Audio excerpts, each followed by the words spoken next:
दोस्तों नमस्ते, प्रणाम। मैं आपकी मंजू गोइन और स्वागत करती हूँ रेनू यादव आरपीएम चैनल में। रेनू यादव आरपीएम चैनल में आप सबका स्वागत है। आप सब कैसे हैं कमेंट करके जरूर बताइएगा। रेनू यादव आरपीएम चैनल को ज़्यादा से ज़्यादा सपोर्ट कीजिएगा, सब्सक्राइब कीजिएगा, शेयर कीजिएगा और अपना प्यार दुलार आशीर्वाद दीजिएगा। और एक प्यारा सा चुटकुल्ला गीत, खजरी गीत लेके खुशबू रानी के साथ में और संगीता भी साथ में है। हम सभी के साथ में एक गीत कजरी हो जाए और अच्छा लगे तो प्यारा सा कमेंट करके जरूर बताइएगा। पिया जोन्हरी बोवई बड़े शान से बिया लेके आन से ना। पिया जोन्हरी बोवई बड़े शान से बिया लेके आन से ना। हम तो कहे बोवयालू लइका खा के होई है भालू।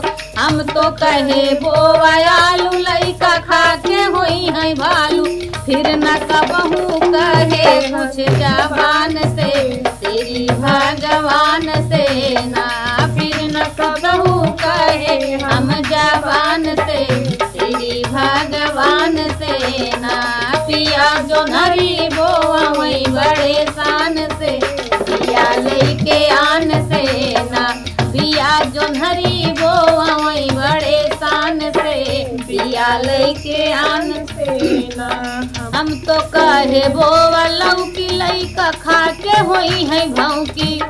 हम तो कहे बोवलऊ की लइका खा के होई है भौंकी। लइका खा के होई है भौंकी। लइका खा के होई है भौंकी। फिर न कुछहू कहे हम जबान से तेरी भगवान से ना।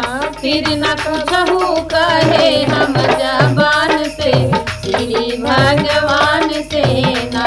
पिया जोन्हरी बोवई बड़े शान से बिया लेके आन से ना। आप सबके बीच में प्यारा सा कजरी गीत हुआ। आप सब अपना प्यार दुलार आशीर्वाद दीजिएगा। Thank you.